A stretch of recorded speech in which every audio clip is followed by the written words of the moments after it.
Not a problem. Not a problem. Ready? Thank you, man.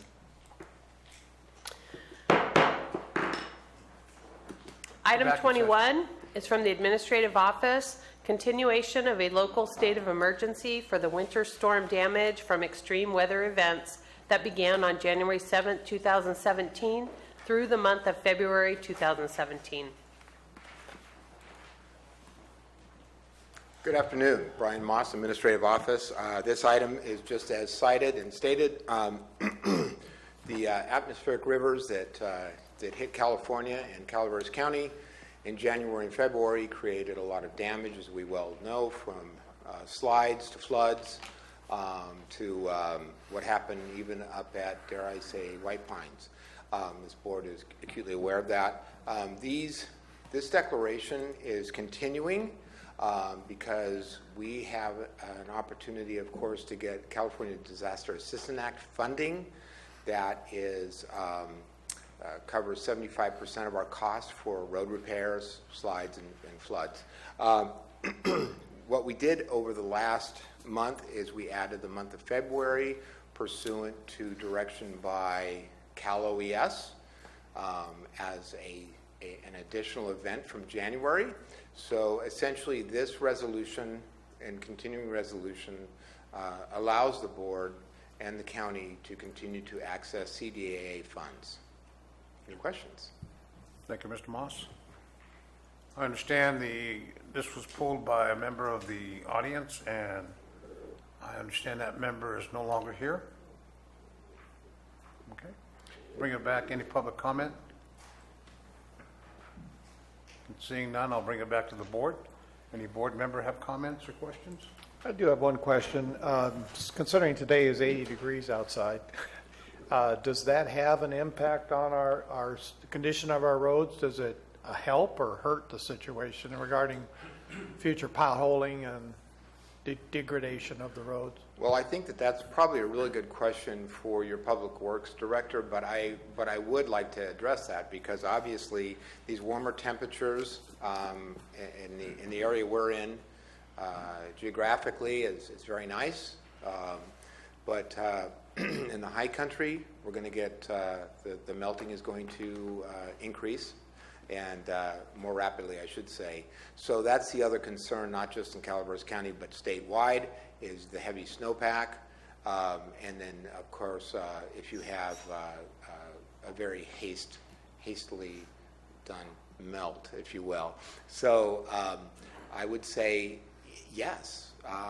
Maybe what we didn't see damage in the lower elevations, there is potential in the upper elevations, and I'm not saying that is going to happen, but there is that potential depending on how fast your snow melt is.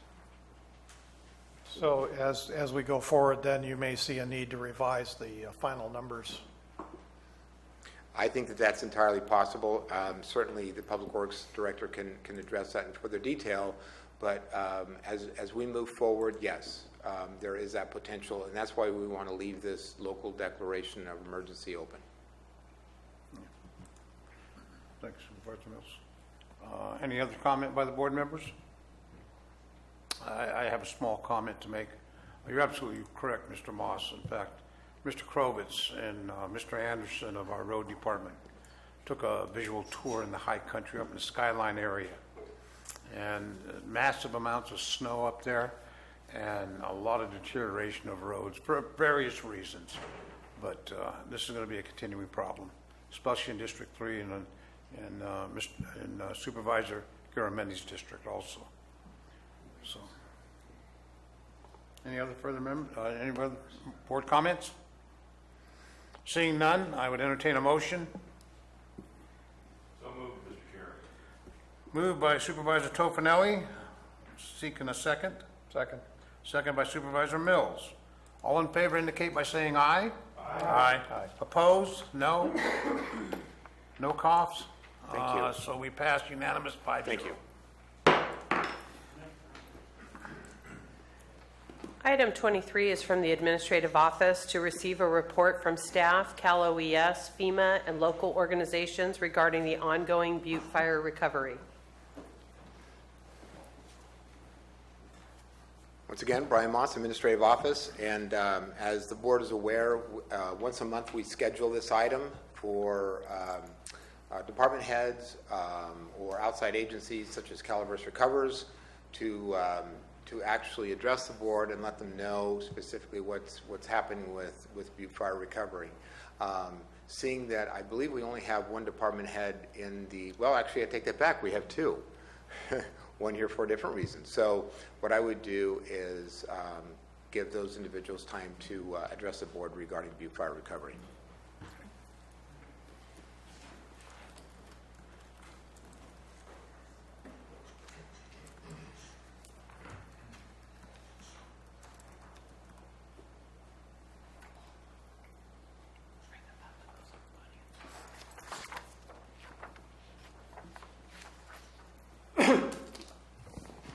Good afternoon, Mel Knight, Environmental Management Agency. Today going to talk a little bit about the Butte Fire debris removal activities. They're now in the continuing phase of the federally required duplication of benefits insurance invoicing project that your board has approved. Our contractor Tetra Tech is actively doing the public outreach and insurance policy information collection phase right now. They report they're on schedule with approximately 250 homeowners now contacted to date. They have actually collected in excess of $300,000 in cost recovery without actually doing any invoicing. These are voluntary amounts that the public has brought in because they've already received their checks and just are interested in moving forward. They're nearing the phase where we'll be contacting the insurance commissioner, and we'll be working with Supervisor Garamendi and others on this, the state insurance commissioner, on trying to make sure we're doing this as efficiently and as effectively and making it as easy as possible on these victims and property owners. No invoicing has occurred to date, and we will be trying to, again, move forward once we have that information. We've received a great deal of cooperation and assistance from a number of folks. Even, in fact, yesterday received a thank you letter from one of the homeowners. So folks are glad to kind of have this behind them, a number of them. And we are receiving generally a great deal of cooperation. We are getting some questions. We do have a fact sheet that I distributed to you. We are available to answer questions and issues. I'll be participating in the town halls that Supervisor Garamendi is doing in his district where most of the fire activity had occurred. And it's very, very important that if you do get calls, that they be referred to this hotline number where they will receive help, and more importantly, they'll make sure they are actually in the system. If we just get random calls and contacts, it's very hard for us to document who we've made contact with and if they've had their issues addressed and answered. I will remind you, the duplication of benefits is merely to make sure that the federal requirement that that federal dollars not be spent on something where other dollars have been spent to do the same purpose, so-called duplication of benefits. So we are not going after homeowners' insurance proceeds in general. This project requires those debris removal specifically allocated dollars, which are generally indicated in a policy as a fraction, that those be turned over to the federal government. Calaveras County will not be receiving any of those dollars. It'll all be passed through to the state and federal to recover their nearly $100 million in costs they incurred doing the debris cleanup. So it's going to be, again, an activity that should take us another few months, but we'll keep you posted. I'll be providing you with regular and routine updates that are provided by the contractor. Have any questions? Questions, Supervisor Garamendi? Thank you very much. I think you're doing a really good job at this and having a good way about you as people call. And I also appreciate you attending the town hall meetings we'll have next week, because I think we'll find more questions there. And thank you. Appreciate it. Entertain any public comments? Mr. Krovis, comments?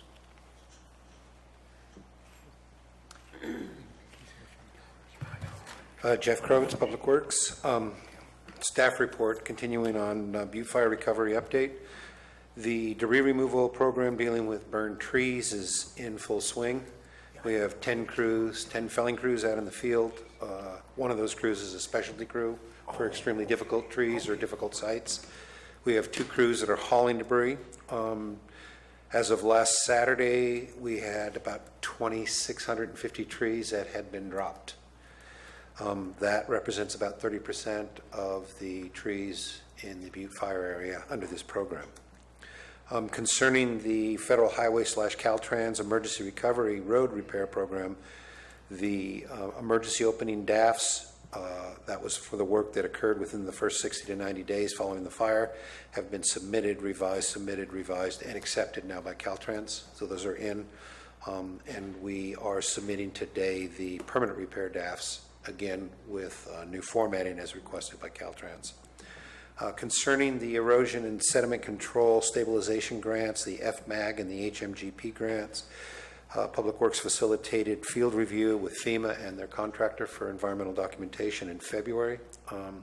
We got temporary right of entries to about 6 or 7 sites, both in Amador and Calaveras County, for them to do field review as they are preparing their environmental documents for clearance to move those projects ahead. That's my current report. If you have questions, be glad to entertain them. Question, Supervisor Gurman? It's your district, Wide sir. open or what? Please. Supervisor Mills.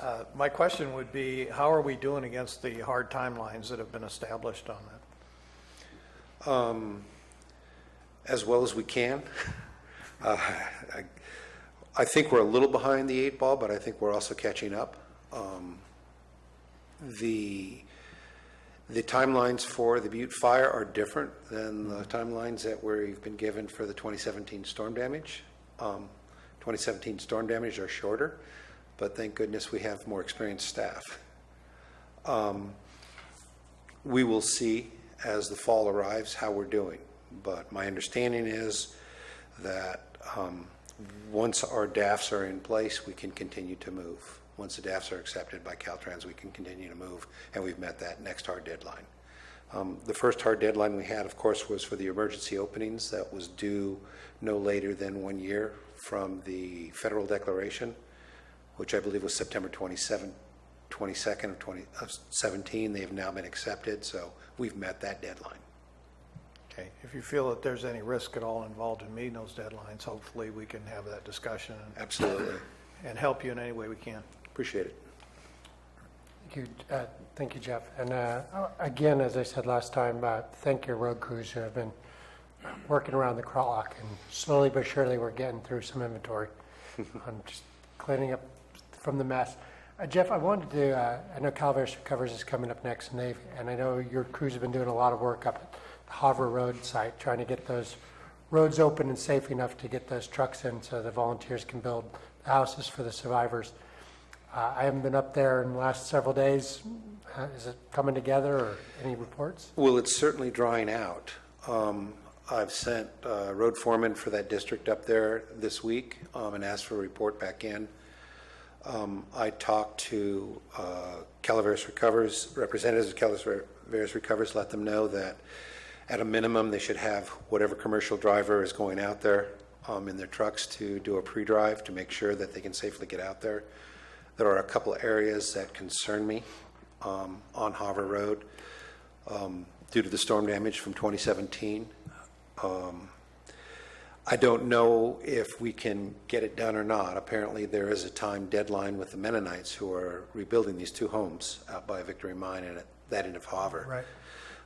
And their deadline is May. So the question is, can we get far enough along in enough dry weather and enough repairs done so they can get out with enough time to get out to Hoover with enough time to do the construction. Unfortunately, I received an email this morning from National Weather Service predicting more rain starting Sunday for another 5 to 6 day period. So, Thank you. One last question, and I keep pounding on this drum, but any, for our road improvement programs for the Butte Fire as we go through, is any word from FEMA or Caltrans on how we might be able to accomplish that? Not And I yet, talk to you about this all the time. all the time. Not yet. It's not their bailiwick. Their bailiwick is recover from where we were the day before the fire.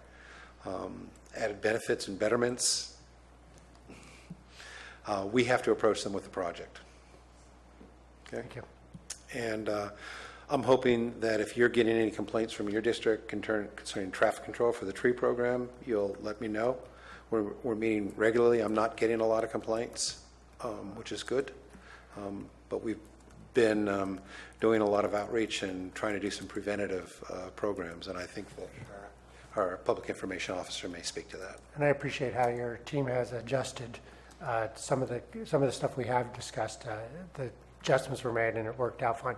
I think most people are getting used to just being 30 minutes late to everything nowadays. I certainly am. The program won't last much longer. Well, then we go to the road, so That's this is going to be exactly right. years. Yep. Okay. Further questions from the board? Thank you. Thank you, Mr. Clovis. We do have a continue of our staff report, I believe, Nikki Stevens. Good afternoon, everybody. Yeah, Nikki Stevens from Calaverse Recovers today. Wanted to just give you a brief update on behalf of our board and our amazing community partners far and wide, and I mean that on the national level as well. So I don't know that it's a lot of new updates for you, but we want to be continuous in the open dialogue to this board and certainly to our community on how we're progressing in the long haul for the recovery efforts for our great community of Calaveras. We have completed 2 homes, and we have many homes in the process, so I want to just quickly identify where we are relative to those projects. World Renew is in the process of 2 homes. The Mennonite Disaster Services, who amazing partner as well, they're in the middle of completing 5 homes for our Butte Fire families. And the Sutter Creek Church of the Nazarene is currently building one of those homes. We are having some challenges relative to what you just heard from Jeff with things that we cannot control, which are Mother Nature related. Access to 2 of our families on Harbor Road has been a challenge because of the damage. So we're working through that. Unfortunately, it does pose some challenges for us because the Mennonites will be leaving Calaveras County in May, and they are a tremendous and valuable partner for us, and we're not sure exactly what Plan B is going to be yet, but we are working on what that just might be.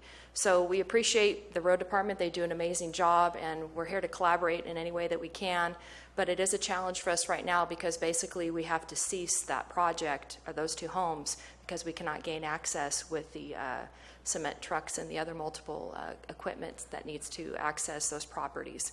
So it's a challenge for the road as well, and it's a challenge to some of those private driveways. The other challenge to that is that some of those families and some of our families that are the survivors from the fire are currently still living in the FEMA-provided trailers. And while it's been a blessing for them starting in April, they will now start charging rent. So we're working through those processes as well, and we want to remind everybody in the community and this board especially as you're out talking to our residents that we do have our Calaveras Recovers office location still in Mountain Ranch. It is open on Thursdays. I think you met our new project manager this morning from Red Cross, who is going to just play a major part in bringing us to where we need to continually go.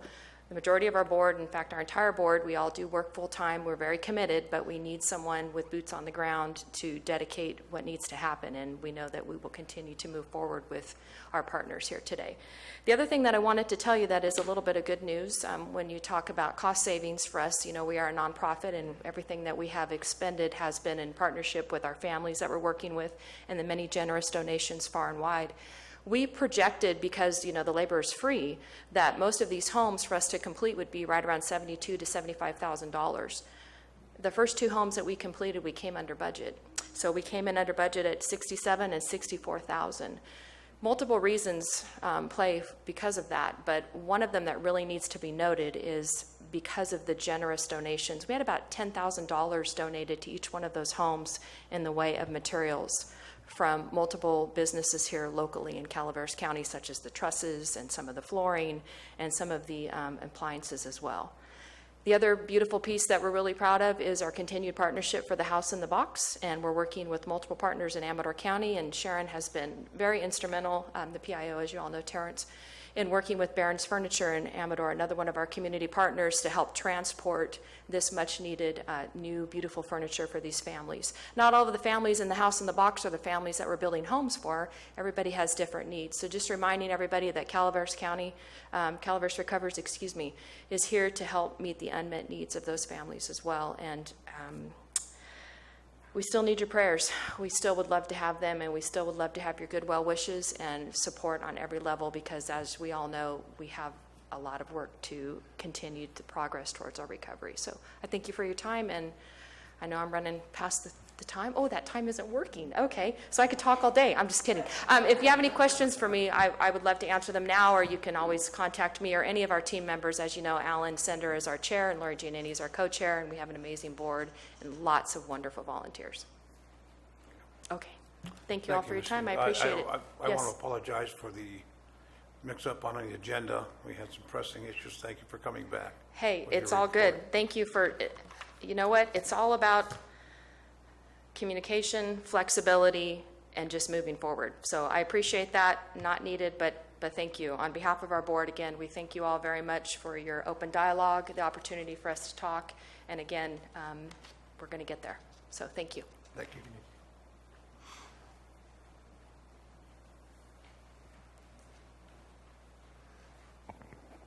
Sharon Torrance, PIO.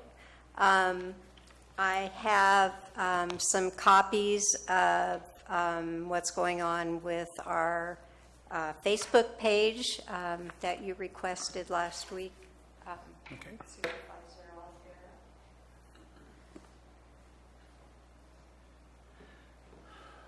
And I pay attention to the numbers at the bottom of each post, which are people reached, and they fluctuate depending on what I put out. I've been working both with Public Works and Environmental Management on press releases and contacting the media. Also, I have been putting out schedules for the crews that are working on burnt tree removal up in the Mountain Ranch Butte Fire area. I've gotten a lot of attention to that. I've heard a lot from the media. I'm still getting calls from some of the survivors asking for information, and have been fortunate in being able to give them information or a direction to go where they can get the help that they need. I'm going to be working with Supervisor Garamendi on his town hall meetings. I'm looking forward to that.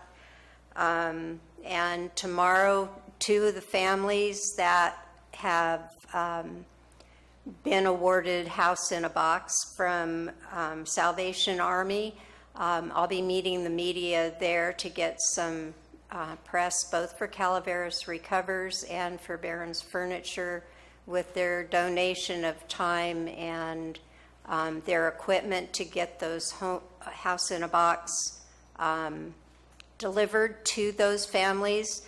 I don't know if you're aware of what that exactly is, the House in a Box. Do you all know? You're looking like you don't know. That's 90% of the time. House in a Box is provided for by Salvation Army, and what that is everything that a household will need, including furniture, bedroom sets, with dressers, mattresses, bed frames, table and chair, dining room table and chairs, all their kitchen utensils, pots and pans, silverware, dishes, linens, everything you can imagine that you would need. When I first heard about it, Salvation Army, I thought that they drew from their many places where they take in donations. This is all brand new furniture and materials. And it comes from all over the United States and is shipped to us. It's being warehoused in Jackson, and then from there it'll be sent out to the various families. So you can imagine what that looks like. These people have been affected by the fire, and it's wonderful that they're able to get all of these things, but then they have to figure out how they're going to transport it. So Barron stepped up, and they're going to do that for our county. I've done a lot of radio interviews. I continue to do that, answer questions, set up tours for the media to go out and get the photographs that they need. That's it. Any questions? PIO, Sharon, I happened to catch a news clip last night. I believe it was on CBS, indicating a FEMA problem with the housing for our fire victims. Were you involved in any type of news media regarding that issue? No. There was a clip on Facebook on the Calaveras Recovers page. The people that lived in the FEMA or were given the FEMA trailers, they have those that have houses in progress or have made arrangements for other living situations, that owned homes were extended, but those that were renters are not. And so with the shortage of housing here in the county, that has become a new issue. Am I right? Ms. Stevens, would you have better information on that? I don't know that I have better information. I think my information is exactly with Sharon's, and I had referenced that a little bit. That's one of our challenges with access to the road on Hoover right now, is that these families after April have been told that they're going to have to start paying rent. And so, when they're trying to prioritize moving into their new home and that transition, it becomes a burden for them. And so we're trying to work through that. FEMA has been amazing. They have extended and very open, but they also have to meet the challenges nationwide too. So, those trailers don't just land one place and then they stay there for the remainder of time. They have to utilize them for other emergencies as well. So we find ourselves in little uncharted territory again, as we have since September 9th of 2015. But we continue to move through this, and we have amazing case managers that are trying to figure out what we can do and how we can do it. And it's unfortunate, and we do have some shortages in Calaveras County for housing, but we also have some possibilities, and we need to just work with those folks to see what we can do to help them to progress on to the next step. Okay. Thank you, So, Ms. Stevens. you're welcome. Any other public comments? Then we'll bring it back, Mr. Moss, okay. We'll bring it back to the board for any comments. Anybody on the board? Well, Supervisor Mills? just a note for Facebook, because a person will hit your Facebook page and hit like or share, yeah, you can figure out who those are, but for the rest of them who don't, there is a way to find them, just so you know. Are you going to leave us hanging there, right? You're not going to tell us, are you, Supervisor Mills? Do you listen to us through our TV? Supervisor Garamendi? Yes, sir. Okay. Found the article. Bring it back to the board. I'd entertain a motion. Or is this just informative? We don't need a motion then. Okay, Madam Clerk? Item 25 is from Human Resources to approve the resolution adopting changes to the position control list. Judy Hawkins, Human Resources and Risk Director. Good afternoon, board members and chair. I am bringing before you a resolution adopting the changes to the position control list, adding an administrative assistant 1 to the administrative hearing officer department that was developed on February 28th. The Board of Supervisors approved changes to Chapter 8.06 of the Calaveras County Code. These changes in Section 8.06.700 establishes the Office of County Hearing Officer. And within that office, they are going to need the assistance of an administrative assistant. And so that's what I am bringing before you today. Okay. Thank you, Ms. Hawkins. Is there any public comment on this or any questions from the board? Hearing none, I would entertain a motion. So moved. Moved by Supervisor Mills, second by Supervisor Tofinelli. All in favor indicate by saying aye. Aye. All opposed by saying no. Motion carries 5-0 unanimous. Thank you, Ms. Hawkins. Okay. Nope. Item 26 is from Human Resources. Adopt a resolution approving the workplace violence prevention policy. I'm asking that this item be pulled at this time. We need to make some changes and then bring it back at a further date. Any comments from the board? Any comments from staff? Then this item will be pulled and to be heard another day. Is there a timeline you desire on this, Ms. Hawkins, or? We're hoping to be able to bring it back before the board in April. Okay, thank you, ma'am. Madam Clerk? Item 27 is from Human Resources. Adopt a resolution replacing the Calaveras County Injury and Illness Prevention Program with attached updated version. We are required by federal and state law to have an injury and illness prevention program. Our current program that we have in place is the original plan that was put in place in 1994. We had made changes in 2003, I believe, but was not taken before the board at that time. We have spent the last, since September of last year, updating the program to bring it up to OSHA, Cal OSHA, and OSHA standards. This program will allow us to, or the updates to this program, and the purpose of an injury and illness prevention program is to make sure that we have hazard identification and awareness, that we have accident investigation, hazard mitigation, training, communication, and documentation. And with this program, I know last year when we were at a final budget, we were discussing the insurance budget that Human Resources has. And Chair Oliveira was asking me about what are we doing for our workman's comp to prevent workman's comp. And with the updates of this program, we will be providing more training. We will be implementing the safety committee meetings that stopped several years ago. And so we will be having those on a quarterly basis so that we can better identify the issues that are out there that are causing the workman's comp claims.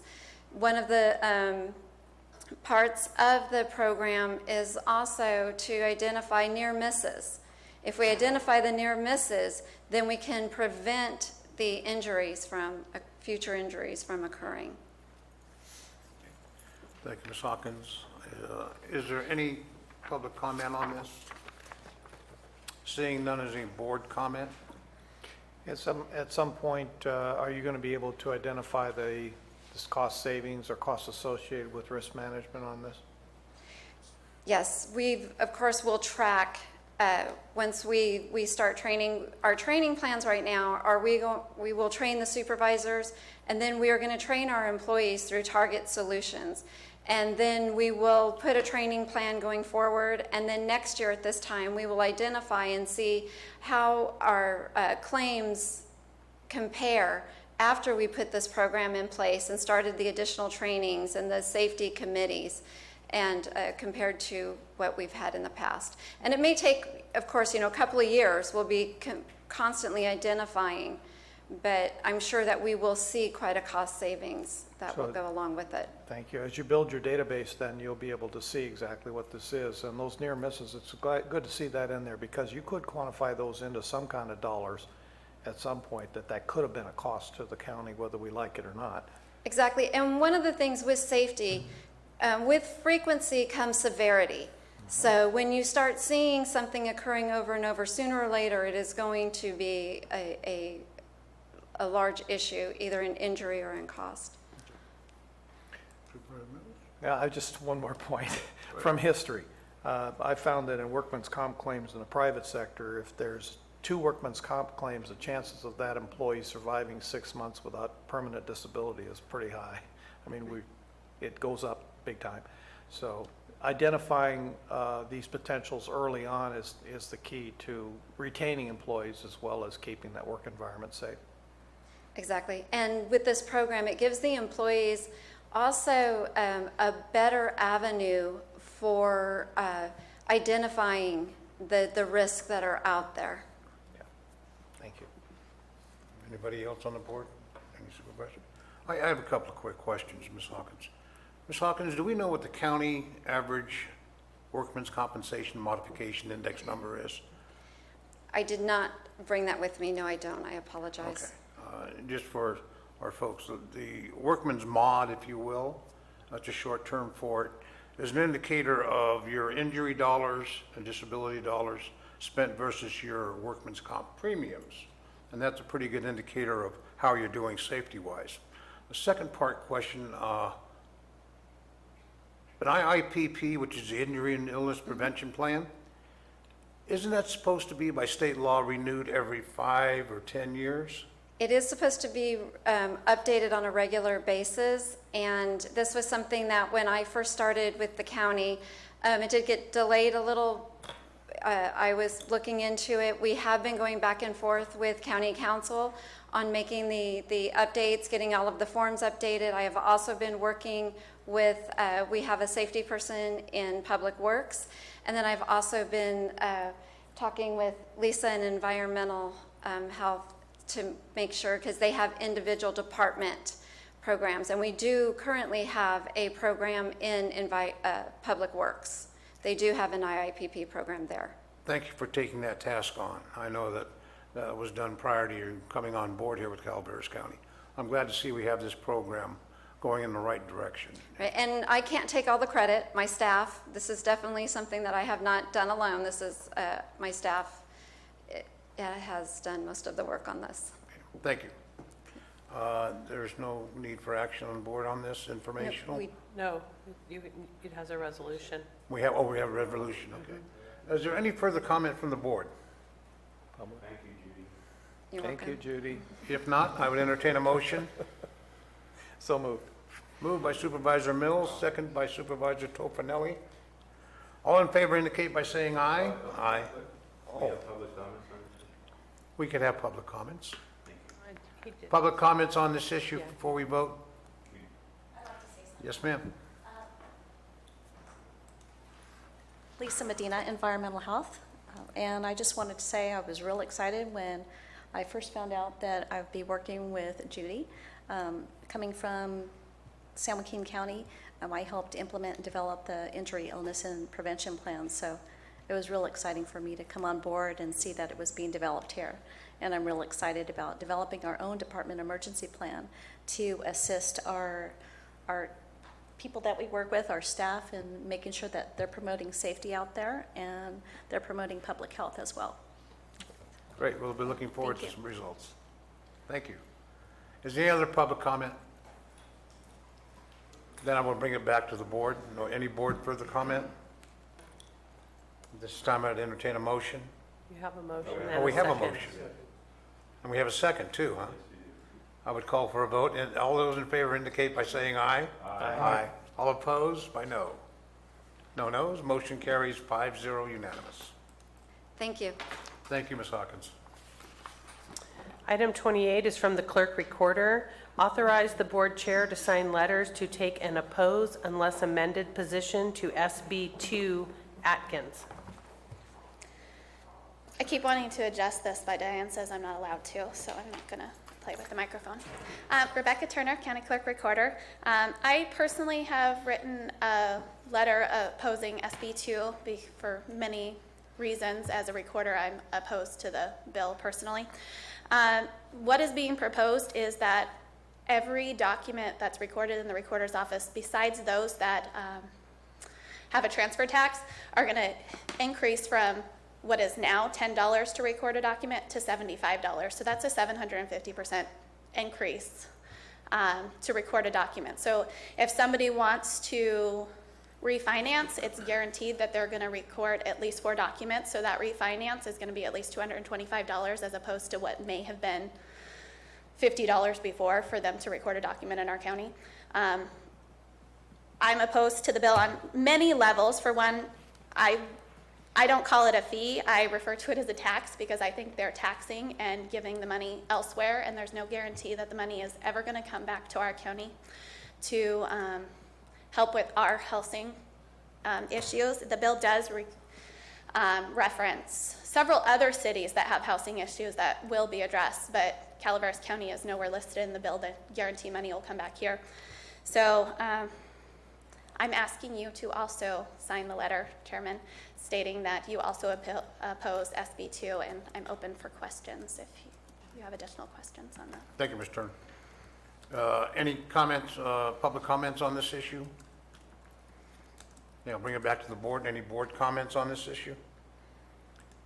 Absolutely. This is a tax. There's no way I could define this in a fee, even under Prop 26. It's just not there. This is money that's going to be going somewhere else. So there is no money coming back to us. We will not benefit at all from it. There's potential that we could benefit from it. There's no guarantee. The money is out there, and at some point we could ask for a grant or do whatever to potentially bring it back to us. But it's going to go to the areas that need it most. Right.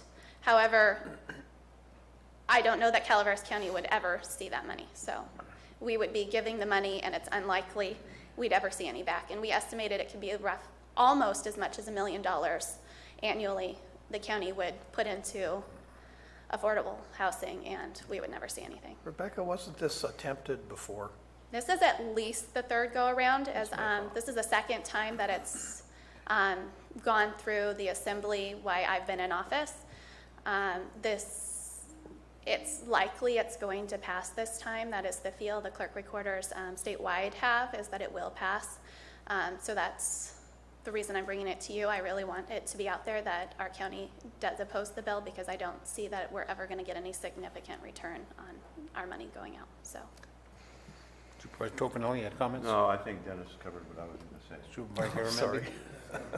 I would concur. I'm sorry. Supervisor Rebecca, Platt. this is also, if someone passes away, it raises the fees on all the recording and all that. If they have to file an affidavit of death. $150 just for dying in this county. Mechanics lien, if you wanted to file a mechanics lien, there's at least 2 documents, one to file that lien and then one to release that lien later. Typically, somebody who's filing a mechanics lien, it's less than $1,000 that they're requesting money for, and this makes, they're going to pay $200 at least just to get maybe $500 back. The whole purpose of this avenue to come through the recorder's office is to avoid the cost of court, and what's the point of having that avenue any longer if it starts adding up to the same cost? So I think it's detrimental to the community.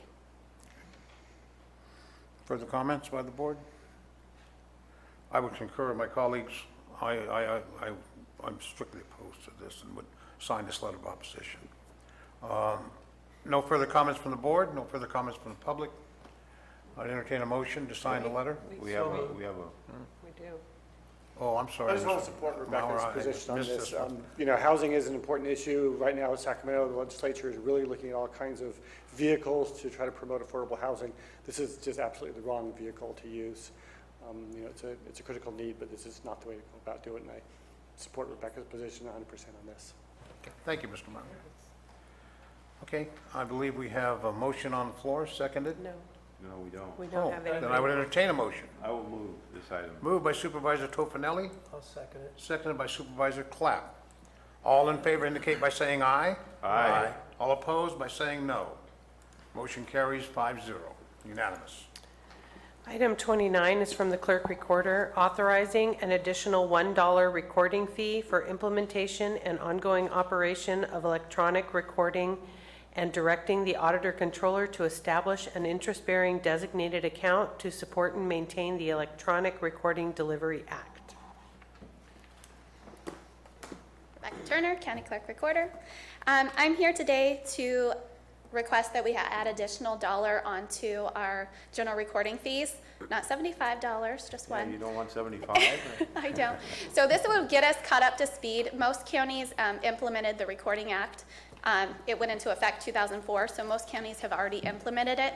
Our county never did because we didn't have a recording system that'll allow us to ever go forward anyways. And last year we did implement the new recording system that will allow us to electronically record documents. And so I'm bringing it to you now. We'd like to, our plan would be if this passes, we'd collect the fee for at least 1 year, which would allow us to then implement electronic recording, and those fees would pay for the costs to go forward with that. Okay, thank you, Ms. Any Turner. questions? Any public comment on this? Any board comments? Hearing none, I'd entertain a motion. Moved by Supervisor Tofinelli and seeking a second. Second. Second by Supervisor Garamendi. All in favor indicate by saying aye. Aye. All opposed by saying no. Hearing none, motion carries 5-0 unanimous. Thank you, Ms. Turner. Item 30 is from the Environmental Management Agency. Introduce and waive reading of ordinance revising Chapter 13.12, sewage disposal, unincorporated areas of the Calaveras County Code. Authorized summary publication. Good afternoon, Mel Knight, Environmental Management Agency. In a little bit of background, in 2000, Senate Bill 885 was passed as state legislation that was attempting to standardize on-site waste disposal requirements throughout the state to make them, again, a little more consistent. And on-site waste being what we typically think of as septic systems, or where you are treating your own liquid waste from your properties. There have been a lot of practices done by many municipalities, special districts, as well as counties, and they were trying to bring a little more standardization and order. One thing they did realize was there was local variance required, some of it due to geology, some of it due to prevailing practices that had been working in some areas. So they allowed you to come up with varied local ordinances that could be approved. And indeed, this county had come up with a modification. In 2012, a prior board did approve something, and this action today would be updating that. This action has been workshopped with stakeholders, has received preliminary approval from the State Oversight Agency, the California Central Valley Regional Water Quality Control Board, and is subject to, again, now some review and adoption by your board. Today, we've actually got the folks that did the heavy lifting here on this available to address some of the questions, and you've already had an opportunity to hear from Lisa Medina a bit, who will talk to you. She's the manager in environmental health. We're quite fortunate to have recently had Lisa join us from San Joaquin County. She has a great deal of experience and qualifications in this area. And we're also quite fortunate to have Matt Poole, who is our environmental health specialist, who is the person who does most of the work in this area, authored most of the document, and is probably the most knowledgeable party in the county in this area. With that, I'm going to turn it over to Lisa. Lisa Medina, Environmental Health. Does the board have any questions? Yes, I do. But do we want to take item 4 in conjunction with this together? We're going to need to have separate votes on them, so Then I'll withhold my questions for item 4 until we get to it. Thank you. Ms. Medina, are you doing a presentation, or do you want us to move to questions now? Actually, I just wanted to give a little bit more history and kind of elaborate on what Mel discussed. For the local agency management plan, so that is an approval by the Central Valley Regional Water Quality Control Boards, which allows local agencies to implement their own existing on-site wastewater treatment system. We did send a draft of our on-site wastewater treatment to the Central Valley Regional Water Boards, and they did approve it with some minor edits. So that's what you have before you today. Other than that, we're tasked with the mission to protect public health and the environment through the implementation of our policies and procedures.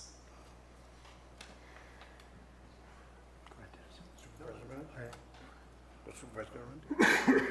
Thank you very much. I read through this policy last night, and I gave Mel a call, but I wanted to know what our county's doing about people who want to take alternative routes, such as composting toilets or other different technology than your standard septic system, and how can they work through our system? Where would someone like that fit in this policy? So I understand the question to be that maybe there have been several questions from our constituents wanting to know about alternative methods, such as a composting toilet. Does everybody know what a composting toilet is? So just for saying for the public, a composting toilet is a type of dry toilet or a microflush toilet system that predominantly uses an aerobic process, which means air has to be introduced into the process in order to do composting of the human excreta. So that's done by managing the anaerobic decomposition. That's how all the things are broken down organically. Currently, right now, we do not have anything in place. If there was, say, for example, under our ordinance, we do have a provision that does address the composting toilets. That is done under section, experimental systems. Experimental systems, that's correct. And that is done under major repairs. For example, someone's on-site septic system tended to fail. Well, we would look at that application, say if they were proposing a composting toilet or any other engineer design or alternative system that would be considered that, we would definitely take that into consideration. But again, it's specifically falls under the major repair section. An example of that might be, for example, during the Butte fires, if someone wasn't able to get in with a septic tank operation, because those trucks are very heavy and they tend to go into the ground and they get stuck, we might consider that if a porta potty option was not available. So does that mean that, so if somebody wanted to build a homestead, a piece of property, or build their own house without a septic system, obviously I understand some of the reasons for it, loans and what, if they just assume they wanted to build their own house, is there a pathway for them to put in such a compost toilet? And I was happy to see you've got gray water systems in here as an option for people trying to save water. Other people want to save water through their sewers, take a lot of water as well. So how would they approach it through this policy? That would be done on an application basis, approval and review of whatever they submitted to our department for review and approval. But right now, under the ordinance, it would be considered if a major repair needed to be done to the existing on-site wastewater disposal system. However, in California, at parks and other national areas, they do have composting toilets that are accepted as a means of disposal of the human excreta. So that's something that would be considered. It would have to be considered probably on an application one-on-one basis, as far as I understand that question. Okay, I just want to make sure that if somebody wants to do that, they don't come into your office and you say, look, it's not in here. We can't do that for a new construction. I understand the major repair part. Yes. But, for new construction, not at this time. is there any possibility that we could take a look at that in the future? Of course.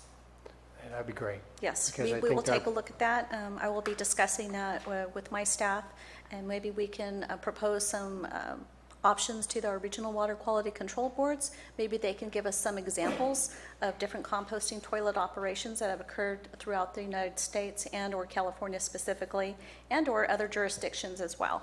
Right, just because we got rain now doesn't mean we won't have water problems in a year or so. Yes, understood. So we want to always be water-wise, and if you could help on that, You that bet. could give people an alternate path.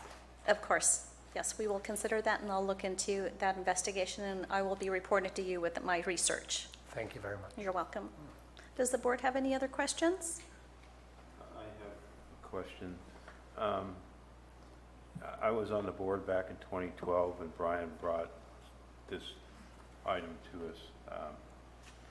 And if I recall, I'm not sure I know the name of the agency, but we only accept certain types of systems here in the county, and they have to be accepted by what agency?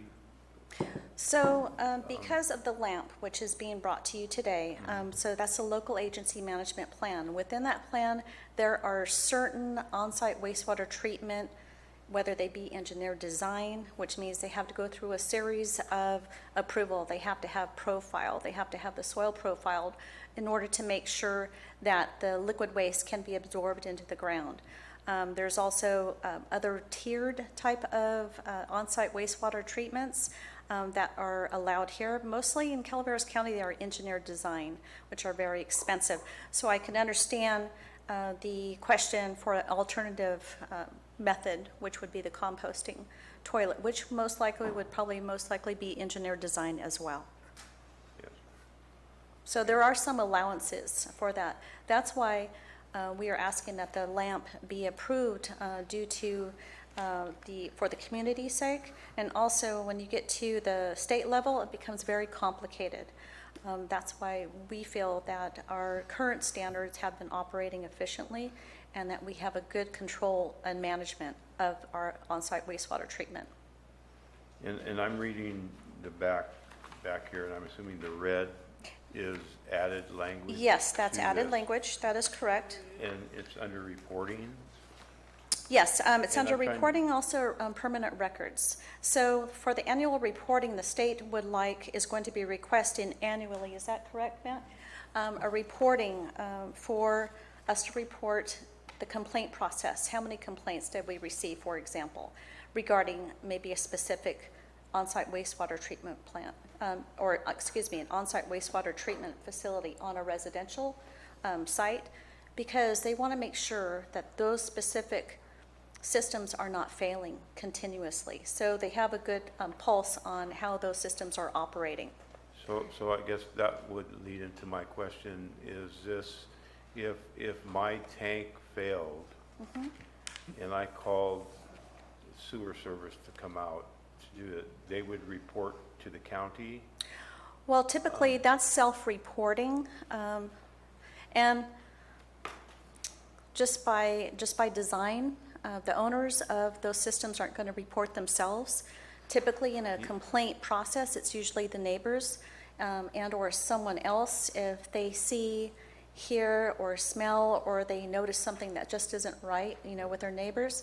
So typically, and when we do receive those complaints, we are required to respond to them within a 48-hour period. So it's not if I called somebody to come clean my tank, those aren't being reported, the number of those aren't reported, so there's no statistics on that type, how often, how many? There are statistics on that because those pump haulers, is what we call them, are required to submit their reports to the state and to the Environmental Health Department.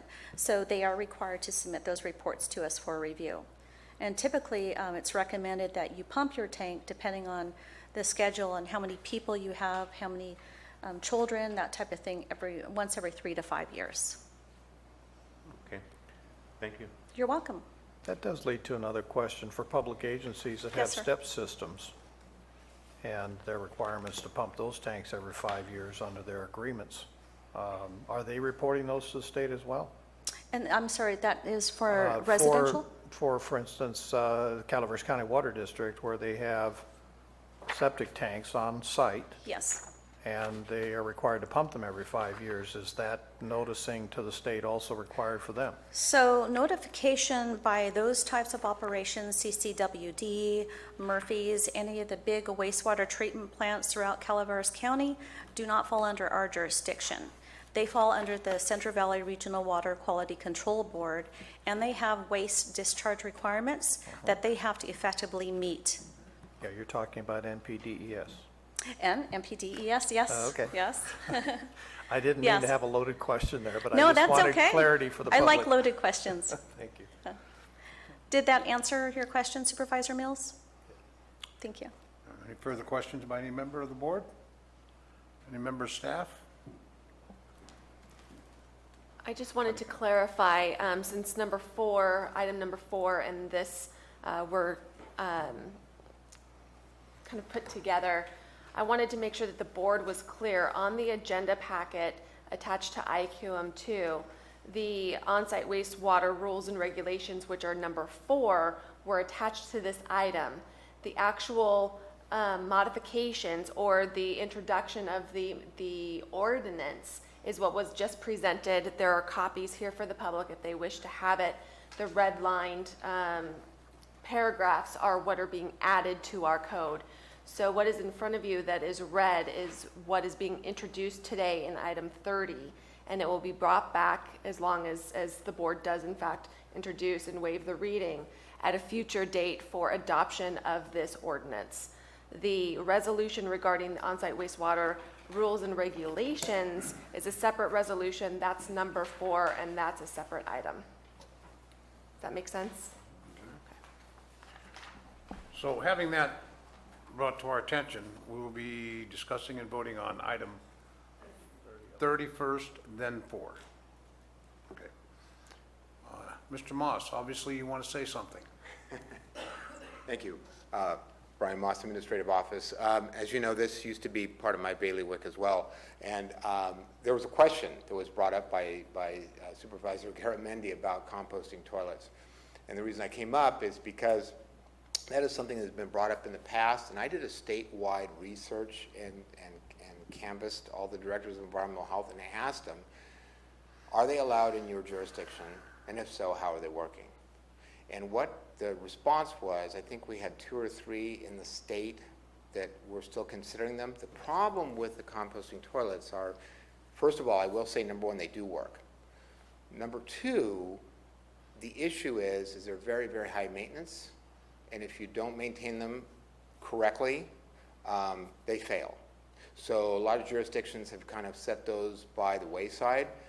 My comment to previous boards were that if you have a choice between a composting toilet and a standard on-site wastewater treatment system, the on-site wastewater treatment system is the least maintenance and easiest to use. So I just wanted to share that with the board so you're aware that we did indeed go down that path, and I did do a statewide survey on that topic.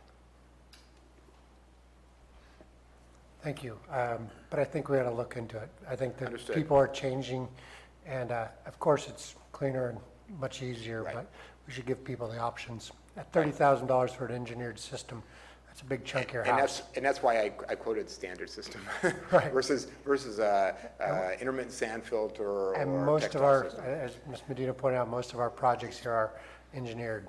Many of them are, and that is true. And again, I just wanted this board to be aware that we did go down a path and look at that one time. Thank you. Thank you. Any further questions or comments by the board? Hearing none, I would entertain a motion for item 30, introduction and waive reading of ordinance revising chapter 13.12, sewage disposal, unincorporated areas of the Calaveras County Code authorizing summary publication. Do I hear a motion? So moved by Supervisor Garamendi. Seeking a second? I'll second. Second by Supervisor Mills. Public comment? Hearing none, call for a vote. All in favor indicate by saying aye. Aye. Aye. All opposed by saying no. Motion carries 5-0 unanimously. Thank you. So item 4 is also from the Environmental Management Agency to adopt a resolution revising the Calaveras County rules and regulations for on-site wastewater treatment systems. Is there any staff report on this? Mel Knight again. These are the rules and regulations pursuant to the ordinance. So therefore, these would follow what we've just discussed. Okay, thank you, sir. Any public comment on that? Hearing none, bring it back for board comments or any questions? Yes, I had 2 questions, and I did bring them up yesterday in a phone call to Mr. Knight.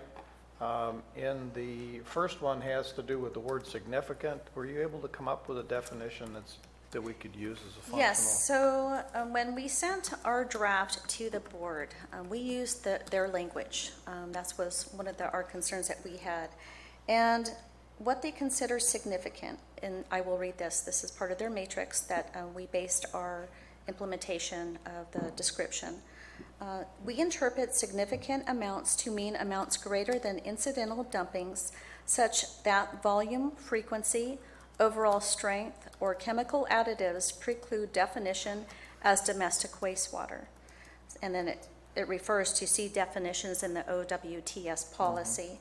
And then also the State Water Resources Control Board order number, which I'd be more than happy to forward to you.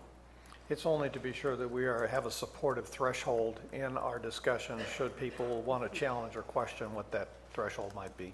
Certainly.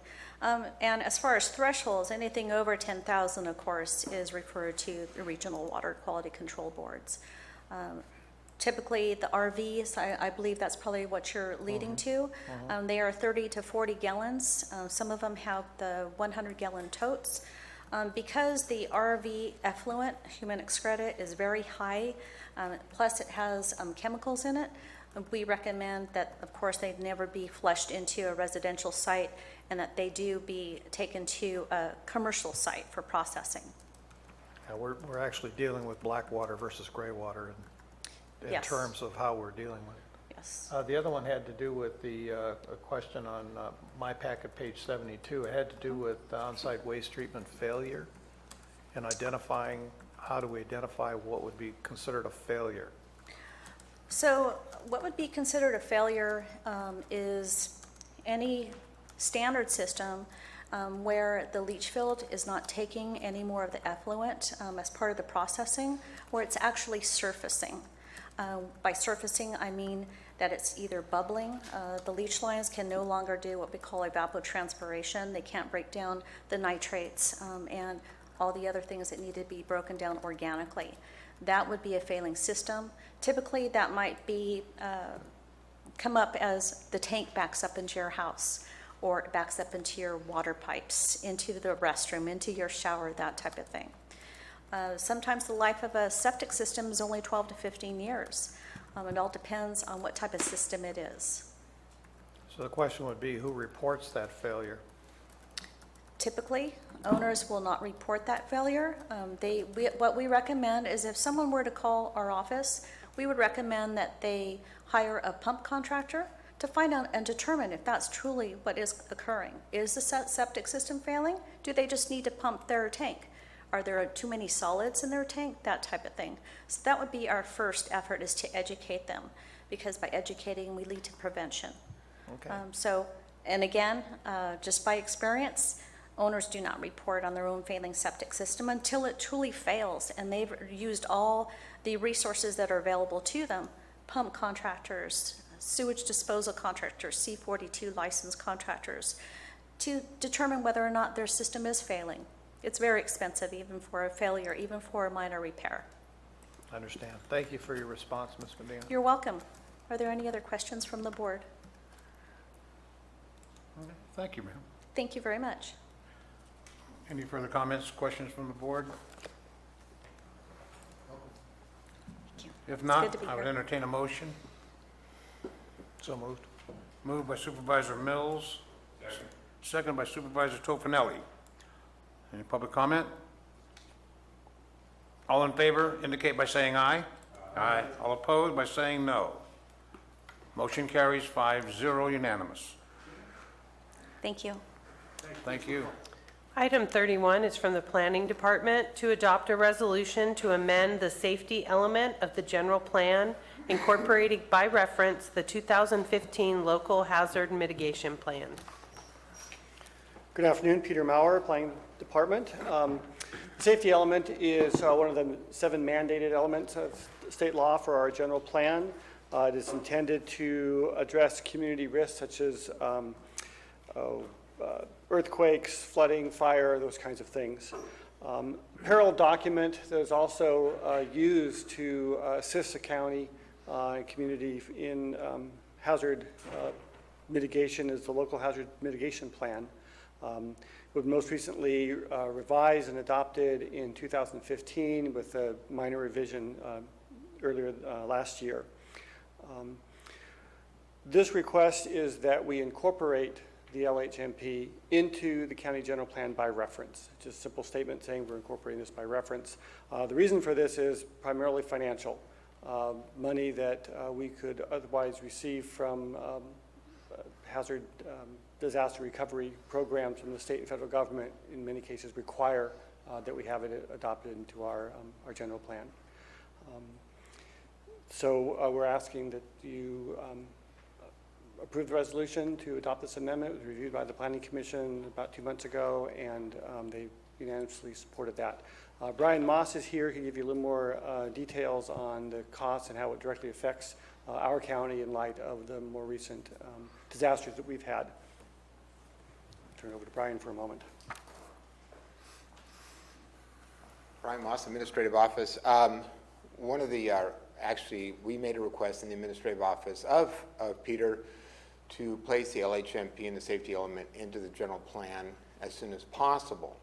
Essentially, this is because of the tree mortality program. As the board's well aware, one of the local state of emergencies that the board continues to ratify when they meet is that particular emergency, which you did today, as well as others.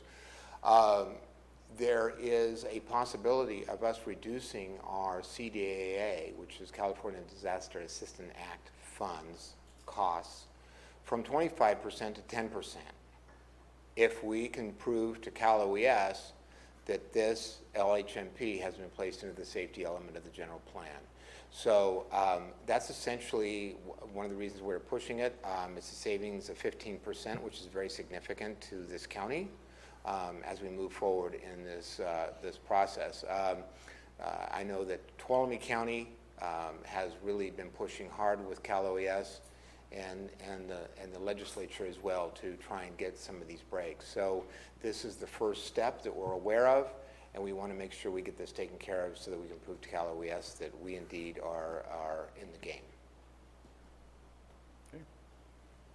And I'd like to thank Peter for bringing it forward as quickly as he did. Are there any questions from the board? Mr. Maurer, I have a question. Yes. Sounds like a good deal. What's the downside of this? Is there any? None that I'm aware of. Good answer, sir. Any public comment on this? Bonnie, you've been silent since we came back from lunch. Well, I stayed for this specific thing. A friend of mine, a former candidate for the Board of Supervisors, has a specific question that he wants me to ask about this. What action will this have specifically on Nassau Creek? Was his first name Joe? Could be Joseph, I think it is.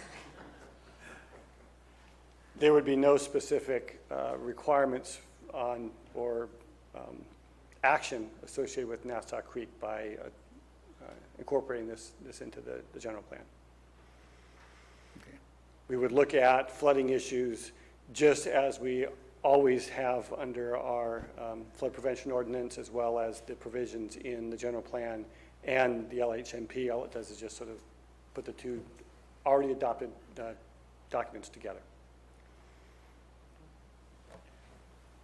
Does Joseph from Nassau Creek, is that sufficient for him? I'm sure he'll be happy with that answer, but not satisfied. Okay.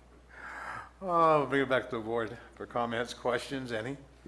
So moved, Mr. Chair. Moved by Supervisor Tofinelli. Second. Second by Supervisor Garamendi. All in favor indicate by saying aye. Aye. All opposed by indicate by saying no. Motion carries 5-0 unanimously. Madam Clerk? Item 32 is from Public Works to conduct a public hearing and find that no nonprofit agencies are available that are willing to regularly provide transportation to the elderly and disabled residents of Calaveras County. Afternoon, Deborah Mullen, Public Works, Calaveras Transit. Deborah, may I interrupt you just for a moment? You absolutely may. We're going to conduct a hearing, so I'm going to open the hearing. Thank you.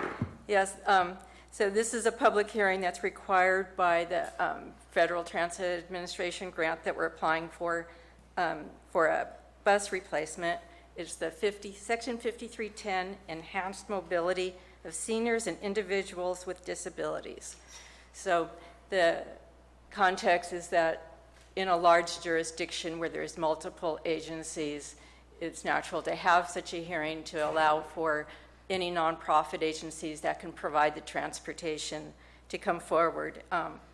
In our case, we're the only agency that provides this deviated fixed route, and that's the project at hand, the project in question. It is a project as required by the program that is included in the coordinated plan, social service agency coordinated plan.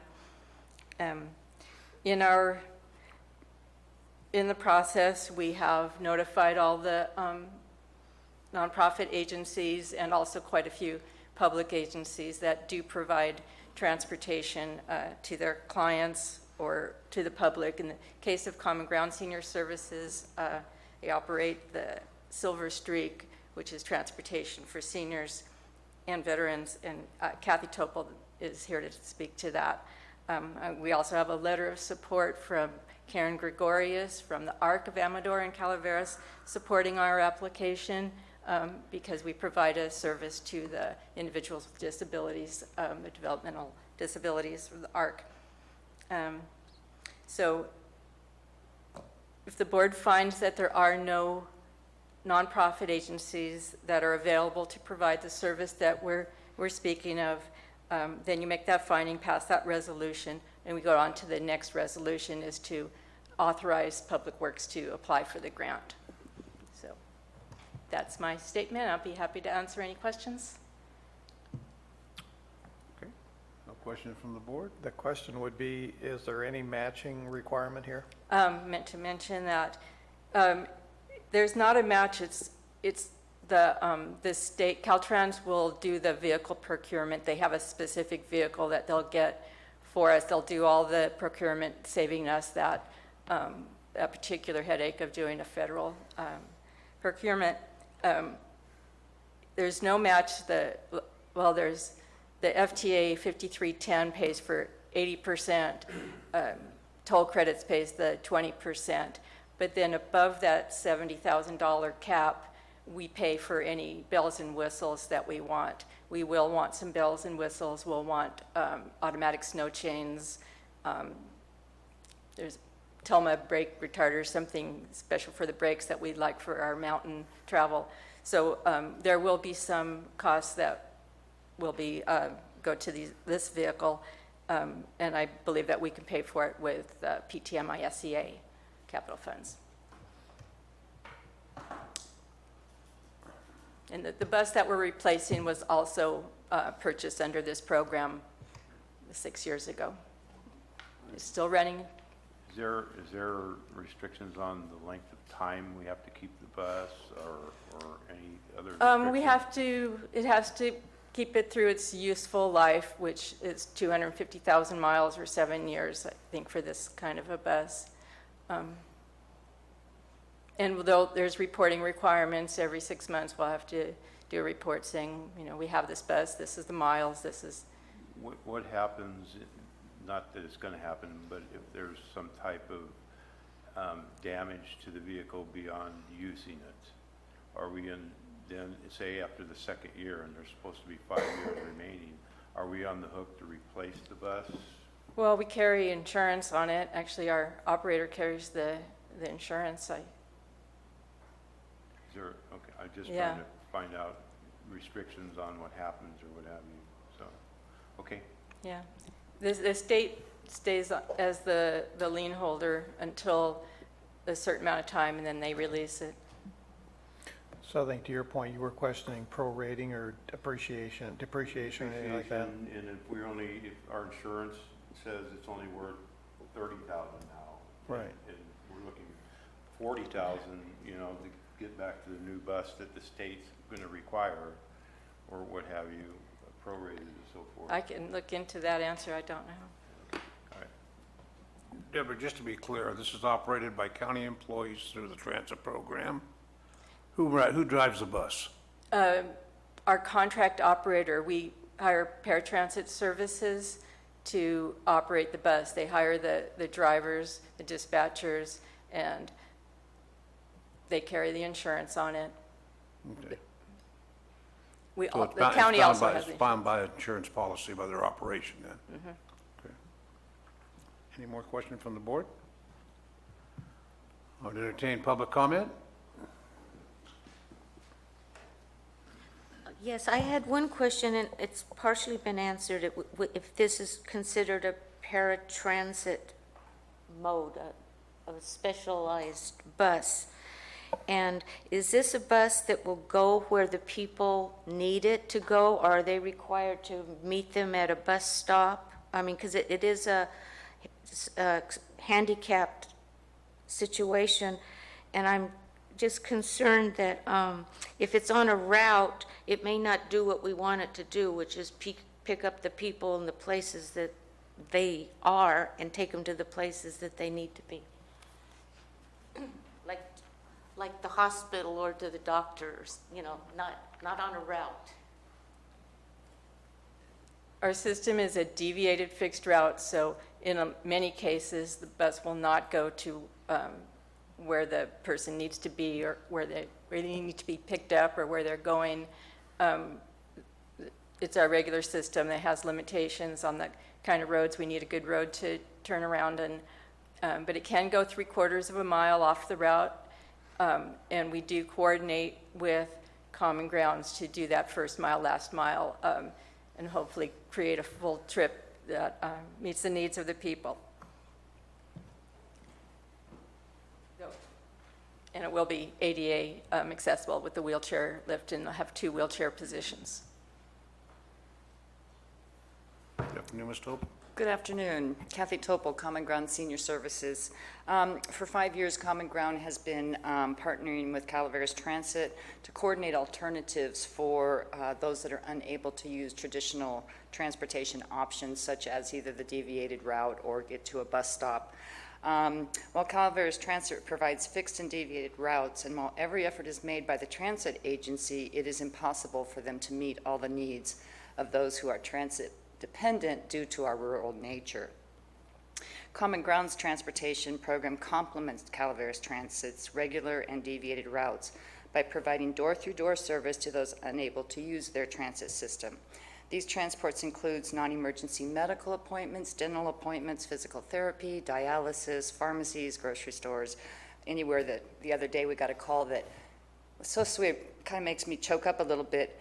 We had helped a couple during the Butte fire who had gotten burned out of their place, and they are in a FEMA trailer down here in San Andreas.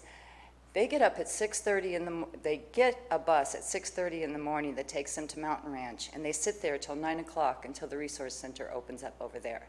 Then they go and they get their food. Then they go over to have the lunch.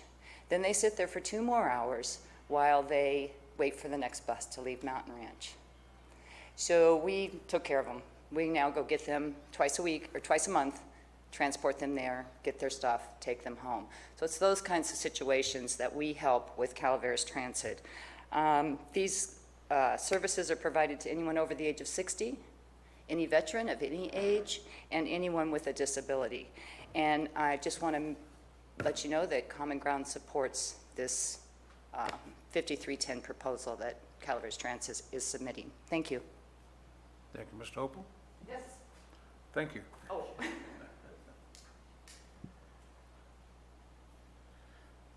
Any further comments by the public? Excuse me, maybe just to add, we have the volunteer center that's been providing transportation in the same respect for a whole bunch of years, like more than 10. And I'm wondering if these folks are all getting together and making sure no one's duplicating or they're covering what the other program isn't covering. So that's just another thought, because now we have 3 transportation programs that I'm aware of, maybe more, in Calaveras County, which I think is incredible.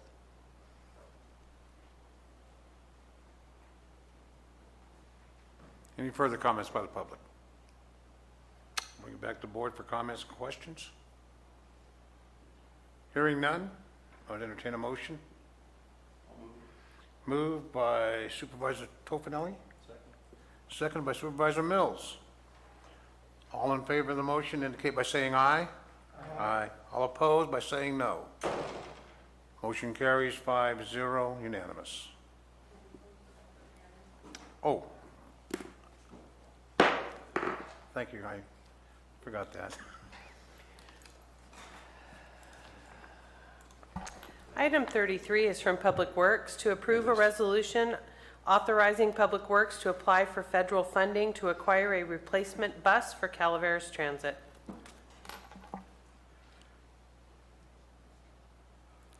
This is the follow-up resolution to the previous public hearing, is to authorize us to apply for this grant. Actually, the grant has already been applied for. It was due March 1st, but they always let you send in the resolution following. So they're expecting this within a few days. Thank you. If approved. If not, I'll pull it. Okay. This is involving the same situation. We've already voted on this. Do we need to vote on this item? Okay. Any questions, actually, any public comments? Hearing none? But no, I'll I'm say sorry. something. I'll answer Bonnie's question from a moment ago. We do sit down together and coordinate services at the SISTAC meetings with the Volunteer Center, Common Grounds, and other agencies. Oh, thank you, Deb. Okay, any further comments by the public or staff? We'll bring it back to the board for any questions or comments. So moved, Mr. Chair. Second. Moved by Supervisor Tofinelli, seconded by Supervisor Mills. All in favor of the motion indicate by saying aye. Aye. Aye. All opposed indicate by saying no. Motion carries 5-0, unanimous. Item 34 is from the Board of Supervisors, appointment of applicants to serve on various committees, commissions, advisory boards, and county service areas. Okay, so we have a couple of appointments for your consideration. Generally, we will handle those all in one motion and second and one vote. If there's something that needs to be separate, please let me know. First of all, there's an application for a vacancy for a member of resident of District 3 for the Commission on Aging, and the term expires 12/31/19. That application is from Morgan Lee Fitzpatrick. There is an application for a vacancy for a current or past user recipient of services on the IHSS Advisory Committee. This term expires 12/31/18, and the application was received from Megan Guthrie. Lastly, there is a vacancy for a member on the Railroad Flat Cemetery District for a term ending 12/31/20.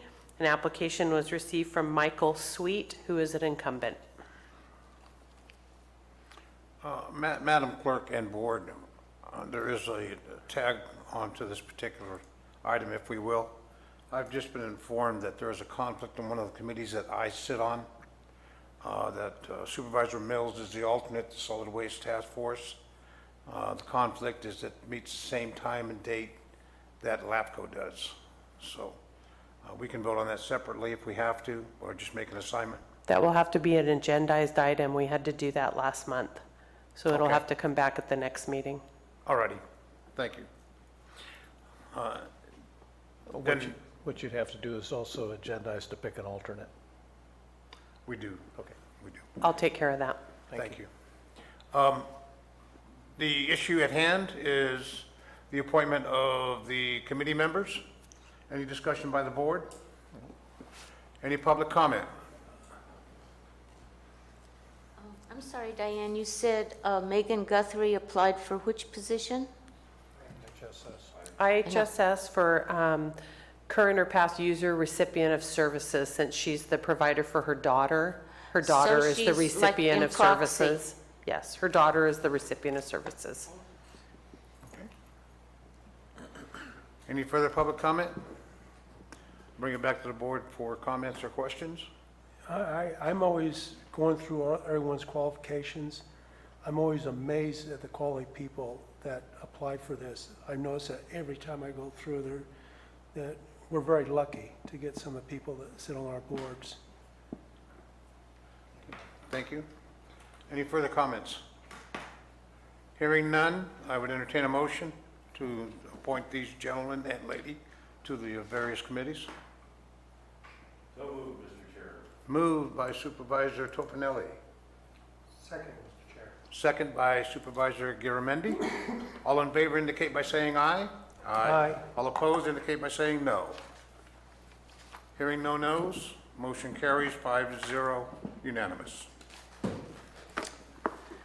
Supervisor announcements. In compliance with AB 1234, chaptered as Government Code Section 53232.3D, this is the time for board members to report on meetings attended on behalf of the county and to carry out their duties as county supervisor.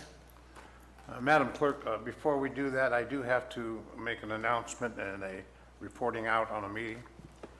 We're not able to complete the closed sessions in the morning. The board concludes its closed session agenda items at the end of the meeting. The board does report out at the conclusion, but not everybody typically has gone home by then, including the videographer. The board has historically reported out again at the next regular meeting, so the action is recorded. On February 28th, the board did finish closed session agenda item 1 at the end of the meeting and did report out. However, it was an oversight when reporting out earlier this morning that we didn't include this item. With that said, on February 28th, item 1, conference with legal counsel anticipating litigation, significant exposure to litigation, one case, pursuant to Government Code Section 54956.9 sub D sub 2. No reportable action taken. We'll start with Supervisor Klatt. Yeah, I just remind all you guys, Joe Kelly watches us all the time, has an eyeball on us. I think he misses us, you want to know the truth. Who's that? Joe Kelly, your buddy. Oh, that's good. Supervisor Mills. Yes, thank you. There was a discussion that came up regarding us represented at a groundwater sustainability authority in Stockton. And since it's there, I will go and report back, but there seems to be some conflict because we're working with Stanislaus County on a memorandum of understanding. So let me see what that is, and then I'll report that back to the board. The board does need to look at a groundwater sustainability authority formation as part of that by June of 2017, so just to kind of have it in your radar. I would also like to request that possibly 2 supervisors be put together, if you want to call it an ad hoc or whatever, to be on the front end of the finance decisions, of the budget decisions going into next year. When I was with the agency, we had 2 directors that were vetting the entire budget process, and then that was brought forward. It does help in clearing up a lot of questions, saves a lot of time, but you can still get to many things that most of the other supervisors may not want to deal with. So I'm just a thought for future discussion. March 1st, Wednesday, Council of Governments requested a copy of the Joint Powers Agreement, working with staff to review for improvement. March 2nd, met with Supervisor Tofinelli and constituents over the proposed projects in the Copperopolis area and related traffic circulation concerns. March 6th, Monday, met with Supervisor Garamendi. Who to meet? Auditor. There was Public Works. It was over the CSAs and the recent costs of these community areas. March 8th, attended Calaveras County Water District's presentation on their proposed budget for next year. And I left Stafford to stay behind because I had to meet with Public Works on solid waste timelines and direction, and a short meeting with Economic Development. Met with Public Works then to review needs and priorities of District 4. Attended the Angels Camp Business Association mixer in the evening. March 9th, Thursday, attended the Planning Commission meeting, did a presentation. Future work relating to the Copperopolis Community Plan, the short-term vacation rentals, and a ban ordinance being prepared for staff, or by staff or supervisors. Attended the Copperopolis Fire District meeting. Believe it or not, I'm on their agenda. So they're regularly expecting me to attend there. They have Measure C on the ballot, and I've been working to help them with that to be sure that they didn't run into any conflicts. And I reviewed with them some of the storm damage, road repair issues, especially O'Burns Ferry Road down there that they've been dealing with. March 10th, attended Murphy Sanitary District meeting, reviewed their budget and plans for upgrading that they're doing, and it's ongoing. March 11th, attended Mark Twain's Health Fair at Couts Winery to assist with IHSS and chronic pain displays. And then don't forget Irish Days and Murphy's this Saturday, rain or shine. We've been asked to be on a float with the animals, so I guess I'm already going to the dogs.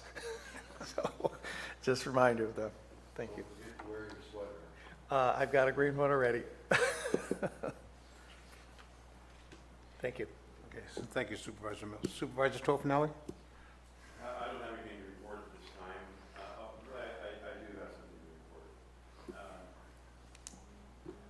I had a conversation with Supervisor Clapp about the condition of Silver Rapids Road.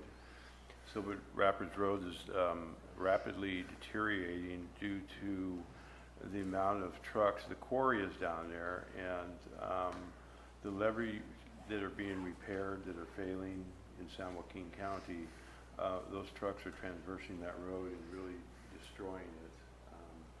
So we were going to put together a letter. We discussed putting together a letter to the San Joaquin Reclamation District, asking for them to help in the repairs of that road, since it's basically mostly their trucks transversing that road and destroying it. Due to that particular quarry mines larger rocks that are used for underwater and building up those levees. They don't do the gravel or those type of things. It's the larger rocks that go out towards there. And there's been just a tremendous amount of truck traffic traversing not only Silver Rapids, but Highway 12 also.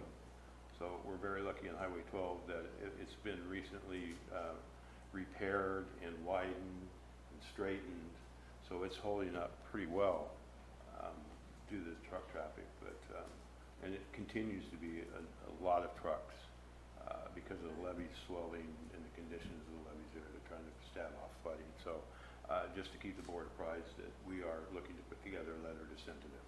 Okay. Thank you, Supervisor Toffenelli. Supervisor Garamendi? Thank you. I attended a two-day meeting for the Sierra Nevada Conservancy in Sacramento. Main topic was water improvement program, trying to take on our watersheds and how we could receive funds and then manage them correctly. I also attended the first 5 meeting where we are close to finalizing a strategic plan. Mental health board, we're trying to find ways to provide more beds in Calaveras County or the area for people who need hospital beds. Sometimes there's a shortage, and people have been sent as far away as Bakersfield, which is not good for their mental health, very expensive for all of us. I won't touch on meetings that I attended that were already mentioned, but I do want to say that on St. Patrick's Day, the West Point players will be kicking off Mousetrap, their annual play. It is a fun time, so you're all welcome to come to West Point and watch our community put on a theater. We are also having town halls on 21st in Moke Hill, 22nd in Mount Ranch, and 23rd in West Point, where we'll go over all the issues of District 2, from cannabis to fire recovery in our roads. So you all are welcome.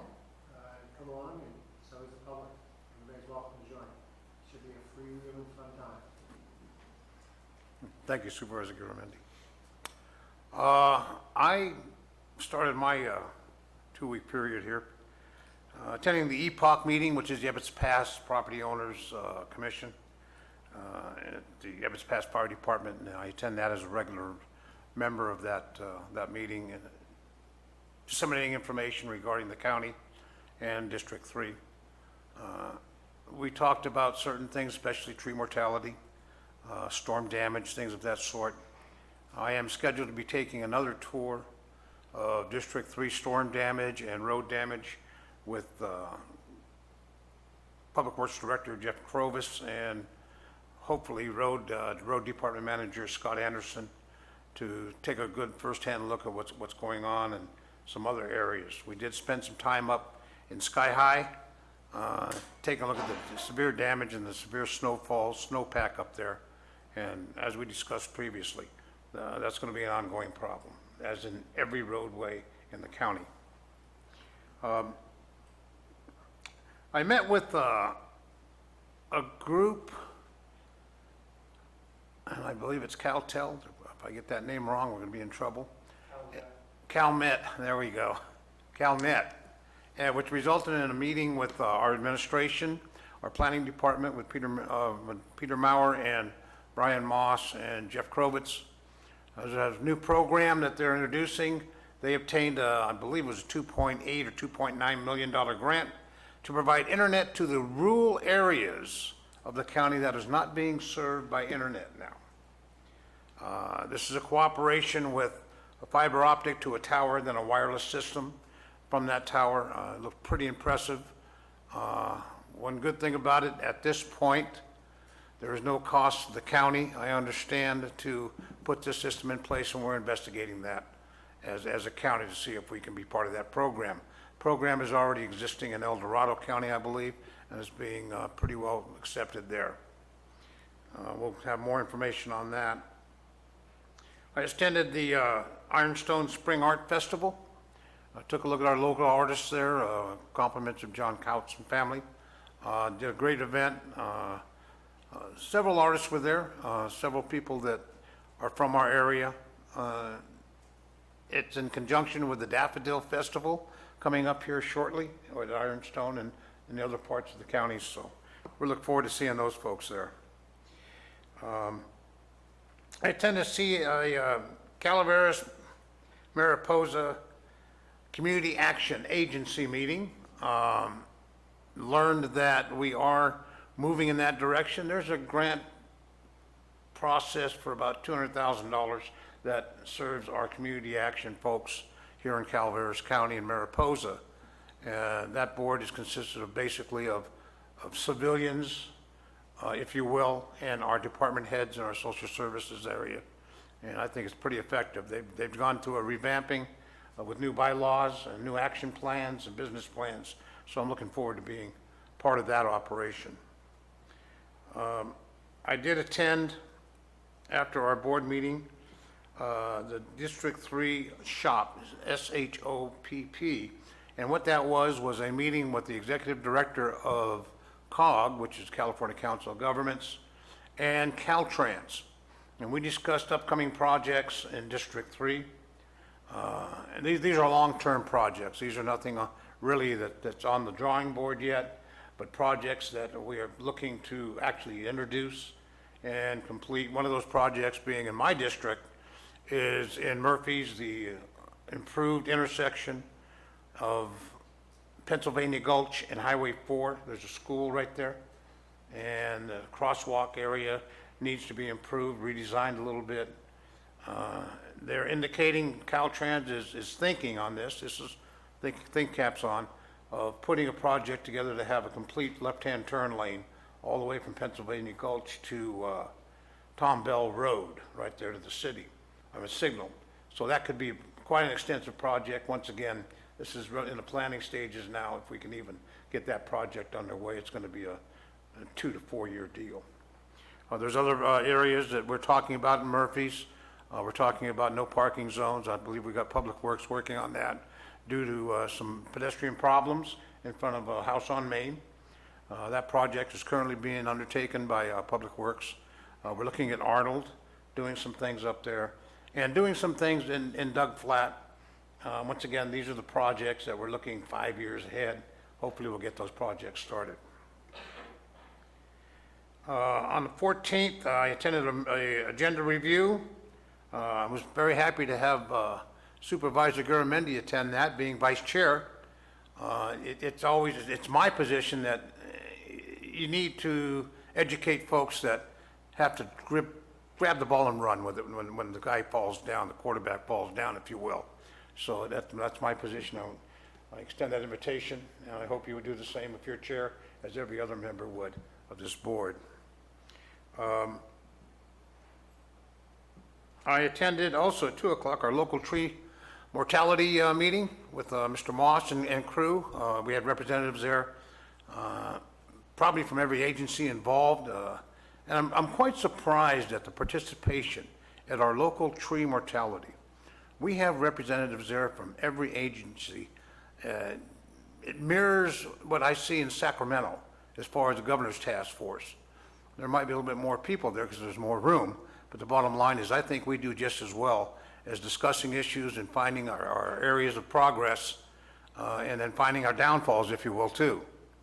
I would highly recommend that we pay attention to the information coming out of that committee, because that's where the rubber hits the road, folks. That's where the work's being done in our county. I attended the Planning Commission meeting just as a spectator. I know there's some very serious issues coming up, and I want to commend the commission and the planning department for doing what they do. I don't see how they get anything done. And I'll tell you, Mr. Maurer, your crew is just outstanding. And I'll tell you that it's a very effective planning commission. I have to thank our supervisors here for the selections of their planning commissioners. I think it's a very effective commission, and we look forward to some real good decisions out of there. I did meet with the government representative from PG&E, Thomas Reeves. I had a situation where I had a constituent call and was very confused on the log removal of the PG&E bark beetle eradication program. She had actually called the PG&E number and it was informed that anything under 4 inches or less in diameter they would take care of, including the duff and the brush. Well, she's got logs laying all over her front yard. I mean, like 30-inch in diameter. And I actually said, well, no, there's another program, I think. I don't know. I called, and sure enough, I got the same information. So I contacted Mr. Reeves. Mr. Reeves informed me that, yes, there is 2 separate programs, and he actually called the constituent back. I mean, this gentleman is quite busy. I mean, he's based out of Sacramento. He deals with all the government agencies for PG&E, but he took the time out to actually call a constituent and get her help that she really needed. So I think PG&E is doing what they can in this process. That's backed up by our government representatives in Sacramento at the Governor's Task Force meeting. I did meet with Larry Cope and Paul DeBarlo. It's a project that they're looking at, and they're going to be seeking an agenda item probably in June, sometime around there, for an informational presentation, but that's early in the process, so we'll be looking for that. I did take a tour with storm damage, as I mentioned before, with Jeff Skrovitz on the 10th. We'll be able to report out more on that. Other than that, I haven't been doing anything. Is there anything else that we can cover as a board in this meeting today? Anything from staff?